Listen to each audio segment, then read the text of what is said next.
బాధితులను ఆదుకునేందుకు సర్కార్ కసరత్తు చేస్తుంది. నీట మునిగిన ఇళ్లకు 25,000 చొప్పున పరిహారం అందించబోతున్నట్టుగా తెలుస్తుంది. ఒక మాదిరిగా మునిగితే 10,000 ఇచ్చి ఆలోచనలో ఉన్నట్టుగా తెలుస్తోంది. వరదల్లో మునిగిన బైకుల రిపేర్ కూడా 3,000 ఇచ్చే ఛాన్స్ కనిపిస్తుంది. ఆటోలు ట్యాక్సీలకు 10,000 చొప్పున సహాయం చేయబోతున్నారు. గతంలో ఇస్తున్న పరిహారం రెట్టింపు చేసే ఆలోచనలో ఉన్నట్టుగా తెలుస్తోంది. ఆర్థిక సాయంపై రేపో మాపో అధికారిక ప్రకటన వచ్చే అవకాశం కనిపిస్తోంది. వరద నష్టం ఆర్థిక సాయంపై ఇప్పటికే మంత్రుల కమిటీ ఏర్పాటు చేసింది ప్రభుత్వం. ఈ మేరకు కమిటీ ఇచ్చే సిఫారసుల ఆధారంగా ఈ నష్టపరిహారం ఇచ్చే ఆలోచనలో ఉన్నట్టుగా తెలుస్తోంది. భారీ వర్షాలు వరదల్లో తీవ్రంగా నష్టపోయిన విజయవాడలోని వివిధ ప్రాంతాల ప్రజలను ఆర్థికంగా ఆదుకునేందుకు ప్రత్యేక ప్యాకేజీని అమలు చేయబోతుంది ప్రభుత్వం. పూర్తిగా నీట మునిగిన ఇళ్లకు 25,000, ఓ మాదిరిగా మునిగిన ఇళ్లకు 10,000 సాయం అందించబోతున్నారు. ఇక నీట మునిగిన మోటార్ సైకిళ్ల మరమ్మతు కూడా 3,000, ఆటో ట్యాక్సీలకు 10,000 చొప్పున అందించేందుకు అంశాన్ని పరిశీలిస్తోంది. భారీ వర్షాలు వరదలు నష్టపోయిన పంటలకు గతంలో ఇస్తున్న పరిహారాన్ని కూడా పెంచి ఇవ్వబోతున్నట్టుగా తెలుస్తుంది. దీనిపై ఇంకా క్లారిటీ రావాల్సి ఉంది. అయితే ఆర్థిక వెసులుబాటును పరిగణలోకి తీసుకుని ప్రభుత్వం ఈ నిర్ణయాలు తీసుకోబోతోంది. వరద నష్టం అంచనాలు, ఆర్థిక సాయంపై రాష్ట్ర ప్రభుత్వం ఇప్పటికే ఓ మంత్రుల కమిటీ నియమించింది. ఆర్థిక సాయంపై 1-2 రోజుల్లో స్పష్టత వస్తుందని భావిస్తున్నట్టుగా తెలుస్తోంది. గతంలో ఇస్తున్న పరిహారాన్ని మరింత పెంచి ఇటు రైతులకు కూడా ఇవ్వాలనే ఆలోచన చేసే అవకాశం కనిపిస్తున్నాయి. మొత్తం మీద ప్రభుత్వం ఆర్థిక వెసులుబాటును అంచనా వేసే ఈ నిర్ణయం తీసుకునే అవకాశాలు కనిపిస్తూ ఉన్నాయి. రైతులు కూడా ఇందులో జత చేస్తున్నారు. రైతులు కూడా ఆదుకునే అవకాశం ఉంది. ఇప్పటికే విజయవాడలోని పలు కాలనీల్లో వరద తగ్గిపోగా ఇళ్లలో మాత్రం బురద మాత్రం ఉంది. ఓవైపు ఫైర్ ఇంజన్ల సాయంతో బురదను తొలగిస్తున్నారు. మరోవైపు వరద నీటిలో మునిగిన వాహనాలు కూడా బయటకు తీసి మెకానికల్ షాపుల దగ్గరికి క్యూ కడుతున్నారు. ఎక్కడ చూసినా అదే పరిస్థితి. విజయవాడ అంతా కూడా మెకానికల్ షాపుల దగ్గరికి క్యూ కడుతున్నారు. బైకులు, ఆటోలు, ట్యాక్సీలు తీసుకొని కొంతమంది మెకానికల్ అయితే ఇళ్లలోకి వచ్చి కూడా రిపేర్ చేస్తున్న పరిస్థితి కనబడుతోంది. ప్రస్తుతానికైతే దాదాపు చాలా ప్రాంతాల్లో ఈ ఎఫెక్ట్ ఉంది కాబట్టి ఆయా ప్రాంతాల్లో ఇంకా సహాయక చర్యలు అయితే కొనసాగుతున్నాయి. మీరు చూసిన దృశ్యాలు సింగనగర్ సంబంధించినవి తాజా దృశ్యాలు. సింగనగర్ ఇంకా వరద గుప్పిట్లోనే ఉంది. ఇప్పుడిప్పుడే కాస్త వరద ప్రవాహం తగ్గుతుంది, కానీ పూర్తిగా బురద. ఇళ్లలో ఎక్కడ చూసినా బురదే. పూర్తిగా బుడమేరు క్యాచ్మెంట్ ఏరియాలో సింగనగర్ను నిర్మించారు. దీంతో బుడమేరు ప్రవాహం ఎటు వెళ్లాలో తెలియక ఊరి మీద పడింది. ఎస్, సింగనగర్ అనేది పూర్తిగా సింగనగర్, జక్కంపూడి కాలనీ, చిట్టినగర్, ఉర్మిళా నగర్ ఇలాంటి ప్రాంతాలు, ఇదంతా దాదాపు 40%. విజయవాడకు ఉత్తరాన సమాంతరంగా మరొక సిటీని నిర్మించారు. బుడమేరు వాగుకు అడ్డంగా మరొక సమాంతర పట్టణాన్ని నిర్మిస్తే ఏమవుతుంది? వాగు ప్రవాహం ఎటు వెళ్లాలో తెలియక ఊరి మీద పడిపోతుంది. అదే జరిగింది విజయవాడలో. ఇది మానవ తప్పిదమే, 100% మానవ తప్పిదమే. సహజంగా వెళ్లాల్సిన సహజ ప్రవాహానికి అడ్డుగోడగా ఇలా ఇళ్ల నిర్మాణాలు, రియల్ ఎస్టేట్ దందాలు, భూ కబ్జాలు చేస్తే పరిస్థితి ఎలా ఉంటుందో విజయవాడలో మనకు కళ్ళకు అద్దం కట్టింది. సో బుడమేరు ఉధృతి, బుడమేరు ప్రవాహం ఒక్కసారి జల దిగ్బంధం గురైంది. విజయవాడ అంతా కూడా జల విలయం చోటు చేసుకుంది. ఎస్, మీరు చూస్తున్న దృశ్యాలు ప్రస్తుతం సింగనగర్ సంబంధించిన దృశ్యాలు. కార్లు ఎలా మునిగిపోయాయో, ఆటోలు ఎలా మునిగిపోయాయో, తర్వాత ఇల్లు ఎలా పూర్తిగా ఇళ్లలోకి నీరు వచ్చి చేరిందో, అసలు అవి కాలనీలా, చెరువులా, ఏ రకంగా మనం అర్థం చేసుకోవాలో ఒకసారి మీకే ఆ దృశ్యాలు చూస్తే అర్థమవుతాయి. పూర్తిగా విజయవాడ అంతా కూడా జల దిగ్బంధంలో చిక్కున్న పరిస్థితి. అయితే నష్టపరిహారానికి సంబంధించి ప్రభుత్వం అయితే ఆలోచన చేస్తుంది. పూర్తిగా నీట మునిగిన ఇళ్లకు సంబంధించి అయితే 25,000, ఓ మాదిరిగా మునిగిన ఇళ్లకు 10,000 ఇచ్చే ఆలోచనలో ప్రభుత్వం ఉన్నట్టుగా తెలుస్తుంది. ఎస్,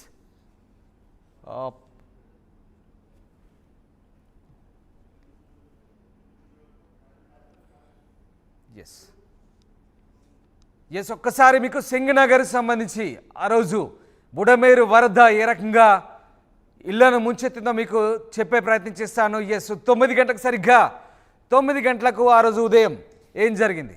9 గంటలకి నెమ్మదిగా బుడమేరు ప్రవాహం ఊర్లోకి వచ్చేసింది, సింగనగర్లోకి వచ్చేసింది. అలా ఊర్మిళా నగర్ వైపు నుంచి సింగనగర్లోకి ప్రవేశించింది. 9 గంటలకు అలా నెమ్మదిగా ఇంటి గేటు, ఇంటి వాకిళ్ళు అలా అలా ప్రవాహం పెరుగుతూ వచ్చింది. చూడొచ్చు, అక్కడ ఒక బైక్ ఉంది. జనాలు అప్పుడప్పుడే వరదను పసిగట్టి ఇళ్లలోకి వెళ్ళి ఆ ఇళ్లలో వృద్ధులని, చిన్నపిల్లల్ని అందరినీ నెమ్మదిగా బైకులపై ఒక్కొక్కరిగా తరలిస్తున్నారు. కర్రల సహాయంతో నెమ్మదిగా అక్కడి నుంచి 9 గంటలకు ఇది వరద ప్రవాహం స్టార్ట్ అయినప్పుడు ఒక్కొక్కరిగా జనాలు బయటికి వెళ్తున్నారు. ఇంకా వరద ఎలాగో పెరుగుతుందని ఊహించారు, ప్రమాదాన్ని పసిగట్టారు. నెమ్మదిగా వెళ్తున్నారు. ఇది 10 గంటలకు. 10 గంటలకు చూడండి వరద ప్రవాహం పెరిగింది, అరుగులు కూడా మునిగిపోయాయి, ఇంటి ముంగట వరండాలు కూడా వసరాలు మునిగిపోయాయి, అరుగులు మునిగిపోయాయి. మెల్లగా గేటు వరకు వచ్చాయి. గేటు ఎంత ఎత్తుందో అంతవరకు కూడా 10 గంటలకి ఇక మునిగిపోయింది. వరద ప్రవాహం పెరిగింది. అది కాలనీ కాదు, ఇక పూర్తిగా చెరువులా మారిపోయింది, ఒక నదిని తలపిస్తోంది. ఇది 10 గంటలకు. 10 గంటలకు కాస్త జన సాంద్రత తగ్గింది. జనమంతా కూడా అప్పటికే ఇల్లు ఖాళీ చేసి వెళ్ళిపోయారు. 10 గంటల దృశ్యాలు ఇవి. 9 గంటలకు చూసారు, 10 గంటలకు చూసారు. ఇప్పుడు నెక్స్ట్ 10 గంటలకు కూడా చూడబోతున్నాం. ఇక 11 గంటలకు. 11 గంటలకు ఏం జరిగిందో కూడా మీకు చూపిస్తాను. ఇది 11 గంటలు. 11 గంటలకు మరింత పెరిగింది. 10 గంటలకు నడుములోతు పైగా పెరిగితే 11 గంటలకు పూర్తిగా భుజాల వరకు వచ్చేసింది. కేవలం తల మాత్రమే పైకి కనబడుతున్నాయి మనుషులవి. భుజాల వరకు కూడా పూర్తిగా మునిగిపోయారు. అంటే మొత్తం మనుషులు మునిగిపోయే పరిస్థితి. అంటే పెద్దవాళ్ళవే భుజాల వరకు మునిగారంటే ఇక అప్పటికి చిన్నపిల్లలు ఇంకా హైట్ తక్కువ ఉన్న వాళ్ళు దాదాపుగా మునిగిపోయే పరిస్థితి, కంప్లీట్గా మనిషి మునిగే పరిస్థితి. సో ఆ రకంగా గేటు కూడా మునిగింది. ఇక చూడండి గేటు మునిగి కంప్లీట్ ముందటి గోడ అది కూడా పూర్తి కాంపౌండ్ వాళ్ళు కూడా మునిగిపోయిన పరిస్థితి. ఇది 11 గంటల ప్రాంతంలో. అప్పటికే జనాలు తగ్గిపోయారు. జనాలు అక్కడి నుంచి బయటికి వెళ్ళిపోయారు.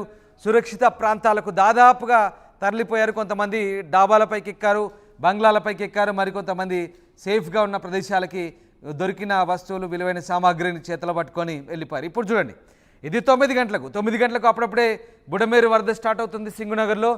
అక్కడ కాస్త వరద ప్రారంభమైంది. ఇక ప్రజలు ఊహించారు. అక్కడ పెద్ద ఆయన అందరినీ అప్రమత్తం చేస్తూ ఆ ఎదురింటి వాళ్ళని, తన ఇంటి వాళ్ళని, ఎదురింటి వాళ్ళని, పక్కింటి వాళ్ళని అందరినీ అలర్ట్ చేస్తూ ఒక కర్ర సహాయంతో మెల్లగా ఆ సామాన్లు తరలిస్తున్నాడు. మరికొంతమంది ఆ బైకులను తీస్తూ బైకుల మీద చిన్నపిల్లల్ని, మహిళల్ని తీసుకెళ్తున్నారు. ఇది 9 గంటలకు. ఇక 10 గంటలకు చూడండి. 9 గంటల ప్రాంతంలో అందరూ అప్రమత్తమై అక్కడి నుంచి వెళ్ళిపోతున్నారు. సింగునగర్లో ప్రజలు ఆ ప్రాంతాన్ని ఖాళీ చేసిన దృశ్యాలు మనకు క్లియర్గా కనిపిస్తున్నాయి. ఇక 10 గంటలకు మెల్లగా నడుములోతు వచ్చింది. నడుములోతు నీళ్ళు వచ్చాయి 10 గంటల ప్రాంతంలో. అక్కడి నుంచి అప్పటికే దాదాపుగా సగం పైగా ఖాళీ అయింది గల్లీ అంతా కూడా. కొంతమంది బంగ్లాల పైకి ఎక్కారు. ఇది 10 గంటలకు. ఇంకొంతమంది గుంపులుగా చేతులు పట్టుకుని వెళ్ళిపోతున్నారు. అప్పటికే ప్రవాహ వేగం కూడా పెరిగింది, ఎందుకంటే కొట్టుకుపోయే అవకాశం కూడా ఉంది. అది 10 గంటలకి. ఇక 10 గంటలకి దాదాపుగా వరండాలు మునిగినాయి, గేట్లు కూడా మునిగినాయి. ఇళ్లలోకి పూర్తిగా నీళ్ళు వచ్చి గ్రౌండ్ ఫ్లోర్లంతా కూడా ఇల్లు నీటిలో మునిగిపోయిన పరిస్థితి. ఇక 11 గంటలకైతే కంప్లీట్గా వరండాలు, గేట్లు, కంపౌండ్ వాల్స్ కూడా మునిగిపోయి కంప్లీట్గా మొదటి అంతస్తులన్నీ కూడా నీళ్ళతో మునిగిపోయాయి. పూర్తిగా ఇళ్ళన్నీ పూర్తిగా మునిగిపోయిన పరిస్థితి. ఇక జనాలు కూడా దగ్గర అప్పటికే కొంతమంది బంగ్లాలు ఎక్కారు, కొంతమంది సురక్షిత ప్రాంతాలకు తల్లి వెళ్ళారు. అట్ ద సేమ్ టైం ప్రవాహం కూడా పెరుగుతుంది, ఎందుకంటే ఆ ప్రవాహంలో కొట్టుకుపోయే అవకాశం కూడా ఉంది. బయట నిలబడితే కొట్టుకుపోయే కూడా అవకాశం కూడా ఉంది. కాబట్టి అక్కడి నుంచి సురక్షిత ప్రాంతాలకు తల్లి వెళ్ళారు. ఈ రకంగా ఆ సీసీ కెమెరా ఫుటేజ్ ప్రస్తుతం బయటకు వచ్చింది, ఇది వైరల్గా మారుతుంది.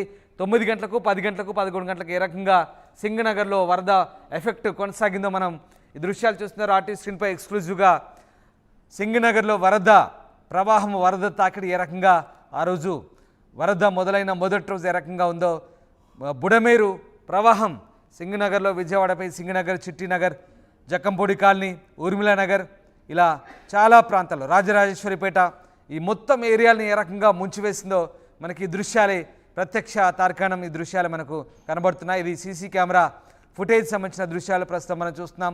విజయవాడలో వరద ముప్పు ఏ రకంగా కొనసాగింది, ఏ రకంగా వరద తన ప్రభావాన్ని చూపించిందో ఈ దృశ్యాలు మనకు కళ్ళకు కడుతున్నాయి.